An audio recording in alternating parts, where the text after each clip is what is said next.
Fala, torcedor, chegando aqui para mais um bom dia, começando essa quinta-feira de muito futebol, dia que tem Copa do Brasil, tem Copa da Itália e Premier League nesse dia de hoje. Nós vamos começar falando dos resultados de ontem da Copa do Brasil, mas antes, claro, ela, a nossa vinheta.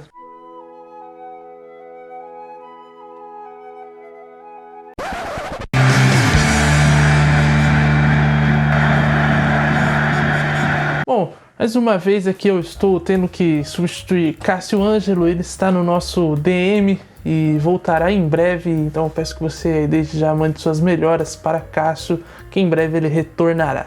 Mas vamos começar aqui nosso giro, passando aí pelos resultados da Copa do Brasil, que na terça-feira teve 4 jogos, a vitória do Cruzeiro sobre o Náutico garantiu a classificação do Cabuloso para as oitavas, o Paysandu que saiu derrotado para o Fluminense mais uma vez, 3-0, o Flusão avançou. O Atlético Paranaense que passou do CRB nos pênaltis, depois de vencer a partida por 2-1 e havia perdido a ida por 1-0 e venceu em casa, se classificou. E o Ituano, que foi derrotado pelo São Paulo no Novelli Júnior por 1-0, a equipe do Morumbi avançou para as oitavas de final também, se classificando, que era importante a classificação. Já ontem, na quarta-feira, nós tivemos mais 8 jogos que também decidiram vaga. Santos e Botafogo, a vitória do Peixe por 1-0 na Vila Belmiro, Sport Recife e Curitiba, o Sport venceu por 2-0 Curitiba, se classificou. Águia de Marabá e Fortaleza venceu por 2-0, já havia vencido o confronto por 6-1 na ida em Fortaleza, então já tinha a vaga praticamente garantida. Brasil de Pelotas e América Mineiro, esse é um jogo bem dramático para o Galo. O Galo havia vencido por 2-1 a partida de ida, o Brasil de Pelotas estava vencendo o jogo por 1-0, levando para os pênaltis, até que o Zaratio empatou a partida e garantiu a classificação do Galo. O Tombense empatou com o Palmeiras em casa e o Palmeiras passou. O Palmeiras havia vencido a partida de ida por 4-2, empatou ontem 1-1. O América Mineiro venceu por 5-0 a equipe do Nova Iguaçu e também se classificou. Na partida de ida havia vencido por 2-1 e se classificou ontem em Minas Gerais. E aí nós tivemos as duas viradas e os jogos mais esperados da noite, né? Primeiro, o Flamengo, que venceu para cima do Maringá, não só venceu, né? Acabou com o Maringá, venceu por 8-2 a equipe do Paraná, que havia vencido o Flamengo na ida por 2-0. O Flamengo no Maracanã sapecou o Maringá e avançou também. E o último deles, que terminou por último, foi Corinthians e Remo. O Corinthians se classificou, venceu por 2-0 e avançou nos pênaltis depois de ter perdido a partida de ida por 2-0. E no final, a imagem que marcou foi os jogadores do Corinthians indo comemorar, todo o elenco, indo comemorar com o técnico Cuca, num gesto aí claro de que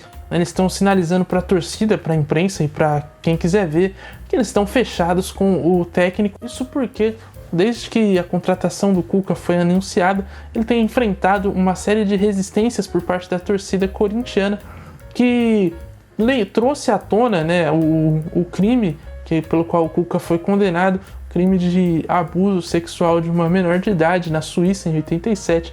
Então tudo isso está pesando contra o técnico Cuca. Ele alega que é inocente, e aí tá essa discussão. Em matéria do UOL recente, o advogado que defendeu a vítima em uma entrevista dizendo que ele não é inocente coisa nenhuma. Isso inflamou todo o vestiário. Havia até uma perspectiva de que após o jogo, independente do resultado, ele pedisse para sair. Opa, passando aqui, porque no momento em que eu editava o vídeo, saiu a notícia de que o Cuca não é mais técnico do Corinthians. Ele concedeu uma coletiva e entregou o cargo, a pedido da família, inclusive. Ele vai tentar resolver toda essa questão, né? Ele já anunciou, inclusive, que contratou uma equipe de advogados para tentar reverter essa situação, e nesse momento ele não é mais técnico do Corinthians. A ver o que o Corinthians vai fazer agora, se vai efetivar Fernando Lázaro ou se vai anunciar aí um nome para já no jogo contra o Palmeiras treinar, comandar a equipe, né? Veremos as cenas dos próximos capítulos, mas a informação de momento é essa: Cuca não é mais técnico do Corinthians. Copa do Brasil, que terá mais jogos nessa quinta-feira, né? Serão mais 4 jogos. Bahia e Volta Redonda. O Bahia está com a vantagem, venceu a ida por 2-1. O jogo será em Salvador. Botafogo e Ipiranga, jogo no Newton Santos. Botafogo venceu por 2-0 em Erechim, então tem a vantagem. CSA Internacional, jogo em Alagoas, Maceió.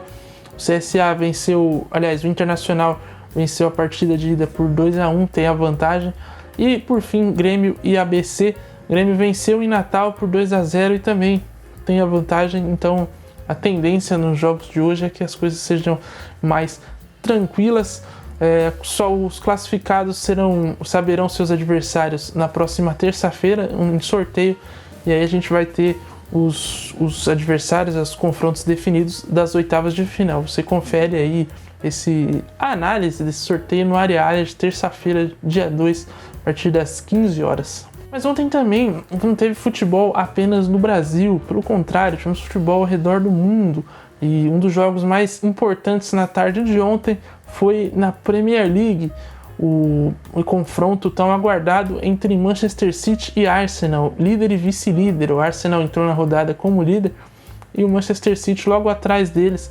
A diferença era de 5 pontos, o Arsenal tinha 75 e o Manchester City 70. A grande questão é que o Manchester City tinha 2 jogos a menos, ou seja, ele entrou, se ele vence os 2 confrontos, ele já se tornaria líder. Então se ele podia até empatar o confronto direto, que ele conseguiria recuperar depois, ficaria 1 ponto na frente.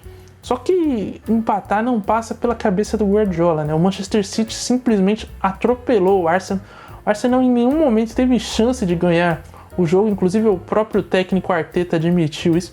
E foi um vareio, 4-1 para a equipe de Manchester, que agora tem tudo para conquistar o 3º título seguido da Premier League, coisa que não acontece desde o Manchester United do Alex Ferguson, que foi a última equipe a conseguir aí essa sequência de 3 títulos da Premier League em sequência. E o Manchester City vai muito forte aí para conseguir até uma tríplice coroa, visto que o time está na final da FA Cup, joga contra o Manchester United no dia 3 e também, né, vai nas semifinais da Champions League, encara o Real Madrid e tem chances de chegar à final e ser campeão. O time está jogando muito bem, está muito encaixado. Hoje deu mais um baile do futebol, a equipe do Guardiola muito bem encaixada. Haaland fazendo gol e torto à direita, hoje ele fez mais um. Então a equipe vai muito bem, obrigada, e tem tudo aí para garantir mais um título inglês. O Arsenal ainda tem chance, né? Como eu falei, o Manchester City tem jogos atrasados, pode ser que tropece e tudo mais. A tendência não é essa.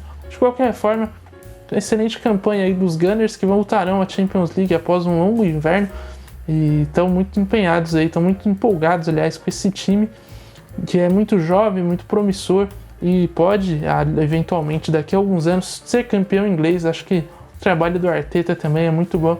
Vai reforçar o elenco, né, ganhar essa experiência aí com a campanha desse ano e voltar no ano que vem mais forte, né, e mais preparado para aguentar essa sequência de 38 rodadas que exige sempre o máximo de atenção e o máximo de futebol, e às vezes é muito cruel, né, como quando você enfrenta um adversário como o Manchester City, que praticamente não perde pontos.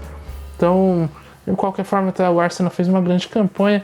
Se ficar com o vice é muito merecido, né? Se for campeão também será, mas a tendência é que caia no colo do Manchester City. Ontem também teve Copa da Itália. A Inter de Milão venceu a Juventus por 1-0 e avançou à final. A fase de Copa da Itália está na semifinal, ainda falta um jogo entre Fiorentina e Cremonese, mas a Fiorentina venceu a partida de ida por 2-0 e tem a vantagem no confronto. A tendência é a equipe do brasileiro Arthur Cabral fazer valer a camisa, né, a tradição da viola, e avançar para a final contra a Inter de Milão. Final também que será muito interessante. As duas equipes têm... A Inter vive uma inconstância, está na semifinal da Champions League, não faz um campeonato italiano tão bom, nesse momento está fora da zona de classificação da Champions League. Lembrar que a Juventus recuperou seus 15 pontos que havia perdido pela questão de fair play financeiro, questões tributárias, e aí recuperou pela Corte Arbitral do Esporte na Itália, e agora voltou à zona de Champions League, tirando a Inter da zona de classificação. Então a Inter no campeonato italiano não vai muito mal, mas nas Copas vai muito bem, é o extremo oposto. Está na final da Copa da Itália, venceu a Supercopa da Itália e na Champions League está na semifinal, como eu já falei. E a Fiorentina, que também vive um grande momento aí, apesar de no campeonato italiano estar um pouco abaixo, mas chegou aí às semifinais da Conference League, torneio da UEFA que é como se fosse a Série C da UEFA, né? Tem a Champions, a Liga Europa e a Conference, que reúne ali algumas equipes tradicionais como a Fiorentina, o West Ham também está no outro lado da chave, então tem jogos muito interessantes. Fiorentina vai jogar hoje contra o Cremonese. Bom, no mais é isso. Final de semana tem rodada do Brasileirão. A gente vai comentar sobre essa rodada no área de amanhã, sexta-feira, a partir das 15 horas. Esperamos vocês, esperamos estar com o time completo também.